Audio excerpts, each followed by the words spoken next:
আসসালামু আলাইকুম। সংবাদে আপনাদের সবাইকে স্বাগত জানাচ্ছি। আমি ফিরোজ তোহা। শুরুতেই আরবে কেবলস সংবাদ শিরোনাম জানিয়ে দেব এই মুহূর্তে হাতে পাওয়া সর্বশেষ গুরুত্বপূর্ণ আপডেট বাংলা সংবাদ। শুরুতেই থাকছে ভেতরের শকুন মাথাচাড়া দিচ্ছে, বাইরেরগুলো উৎপেতে আছে মির্জা আব্বাস। দেশের সাম্প্রতিক পরিস্থিতি নিয়ে বিএনপির স্থায়ী কমিটির সদস্য মির্জা আব্বাস বলেছেন, ভেতরের শকুনগুলো মাথাছাড়া দিয়ে উঠছে আর বাইরের শকুনগুলো উৎপেতে আছে। বহু ষড়যন্ত্র করছে উল্লেখ করে মির্জা আব্বাস আরও বলেন, গত কয়েকদিনে অশান্ত পরিবেশ সৃষ্টি করা হয়েছে। এটা তাদের তৃতীয় প্রচেষ্টা। প্রথম প্রচেষ্টা ফেল করেছে, দ্বিতীয় চেষ্টা ফেল করেছে, ওদের ১০০ চেষ্টা বাংলাদেশের জনগণ ফেল করাবে।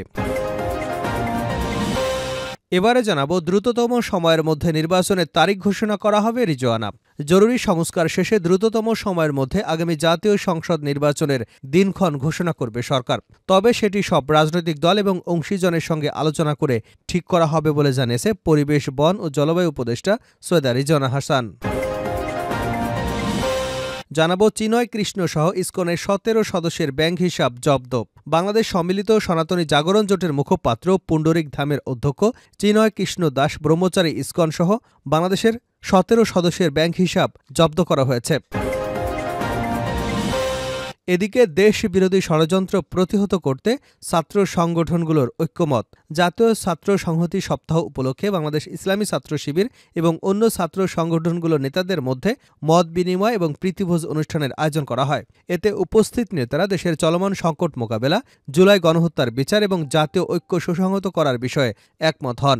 মত বিনিময় সভায় ৩৪টি ছাত্র সংগঠনের প্রতিনিধিরা অংশগ্রহণ করেন। এবারে থাকছে শ্রীনয় দাস ইস্যুতে ভারতের সংসদে বিবৃতি। আজ বাংলাদেশে দেশদ্রোহিতার অপরাধে গ্রেপ্তার সম্মিলিত সনাতনী জাগরণ জোটের মুখপাত্র শ্রীনয় কৃষ্ণ দাস ইস্যু নিয়ে ভারতের প্রধানমন্ত্রী নরেন্দ্র মোদীর সঙ্গে বৈঠক করেছেন পররাষ্ট্রমন্ত্রী এস জয়শঙ্কর। বৃহস্পতিবার আনুষ্ঠানিক এই বৈঠকের পর আজ পররাষ্ট্রমন্ত্রী লোকসভায় এ নিয়ে বিবৃতি দেবেন বলে জানা গেছে। খবর এনডিটিভি, আনন্দবাজার পত্রিকা এবং বিবিসি বাংলার। এবং সর্বশেষ জানাবো আন্তর্জাতিক সংবাদ। যুদ্ধবিরতির পর নিজেদের বিজয় ঘোষণা করেছে হিজবুল্লাহ। লেবাননে হিজবুল্লাহ যুদ্ধবিরতি কার্যকর হবার পর প্রথম বিবৃতিতে বলেছে তারা ইসরায়েলের বিরুদ্ধে বিজয় অর্জন করেছে এবং তার যোদ্ধারা প্রস্তুত রয়েছে। বৈরুত থেকে এপি জানিয়েছে, ইরান সমর্থিত গোষ্ঠীটির বিবৃতিতে বলা হয়েছে, ন্যায় নিষ্ঠুরতার কারণে সর্বশক্তিমান আল্লাহর কাছ থেকে বিজয় এসেছে। এতক্ষণ শিরোনাম শুনছিলেন, এবার বিস্তারিত। প্রিয় দর্শক, আপনি যদি এই চ্যানেলে নতুন হয়ে থাকেন, ভিডিওটি দেখতে দেখতে চ্যানেলটি সাবস্ক্রাইব করে আমাদের সঙ্গে থাকুন। আর এই ভিডিও সম্পর্কে আপনি আপনার মূল্যবান মতামতটি কমেন্ট বক্সে জানিয়ে দিন। আর হ্যাঁ প্রিয় দর্শক, জানিয়ে দিন ভিডিওটি কোথা থেকে দেখছেন। ভেতরের শকুন মাথাচাড়া দিচ্ছে, বাইরেরগুলো উৎপেতে আছে মির্জা আব্বাস। দেশের সাম্প্রতিক পরিস্থিতি নিয়ে বিএনপির স্থায়ী কমিটির সদস্য মির্জা আব্বাস বলেছেন, ভেতরের শকুনগুলো মাথাচাড়া দিয়ে উঠেছে, বাইরের শকুনগুলো উৎপেতে আছে। বিকেলে লালমনিরহাট সদর উপজেলার শহীদ আবুল কাশেম কলেজ মাঠে বিএনপি আয়োজিত শহীদ জিয়া স্মৃতি ফুটবল টুর্নামেন্টের ফাইনাল খেলায় বিশেষ অতিথির বক্তব্যে এ মন্তব্য করেন তিনি। সমাপনী অনুষ্ঠানে প্রধান অতিথি হিসেবে ভার্চুয়ালি যুক্ত ছিলেন দলের ভারপ্রাপ্ত চেয়ারম্যান তারেক রহমান। বহু ষড়যন্ত্র চলছে উল্লেখ করে মির্জা আব্বাস বলেন, গত কয়েকদিনে অশান্ত পরিবেশ সৃষ্টি করা হয়েছে। এটা তাদের তৃতীয় প্রচেষ্টা। প্রথম প্রচেষ্টা ফেল করেছে, দ্বিতীয় চেষ্টা ফেল করেছে, ওদের ১০০ চেষ্টা বাংলাদেশের জনগণ ফেল করাবে। ভারতকে ইঙ্গিত করে মির্জা আব্বাস বলেন, প্রতিবেশী দেশে এক ব্যক্তি হুঙ্কার দিয়েছে, তাদের সেনাবাহিনীকে রেডি থাকতে বলেছে।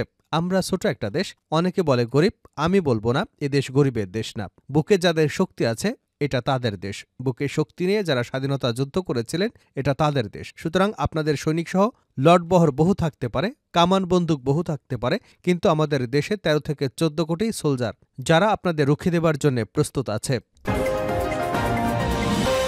দ্রুত সময়ের মধ্যে নির্বাচনের তারিখ ঘোষণা করা হবে রিজওয়ানা। জরুরি সংস্কার শেষে দ্রুততম সময়ের মধ্যে আগামী জাতীয় সংসদ নির্বাচনের দিনক্ষণ ঘোষণা করবে সরকার। তবে সেটি সব রাজনৈতিক দল এবং অংশীজনের সঙ্গে আলোচনা করে ঠিক করা হবে বলে জানিয়েছেন পরিবেশ, বন ও জলবায়ু উপদেষ্টা সৈয়দা রিজওয়ানা হাসান। বৃহস্পতিবার সন্ধ্যায় ফরেন সার্ভিস একাডেমিতে আয়োজিত সংবাদ সম্মেলনে তিনি একথা বলেন। প্রয়োজনীয় সংস্কার শেষে জাতীয় নির্বাচনের তারিখ ঘোষণা করা হবে।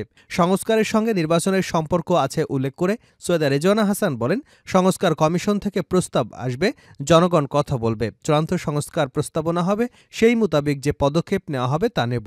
আমরা বারবার বলেছি যত দ্রুত সম্ভব জরুরি সংস্কারগুলো শেষে নির্বাচনের তারিখ জানিয়ে দেব।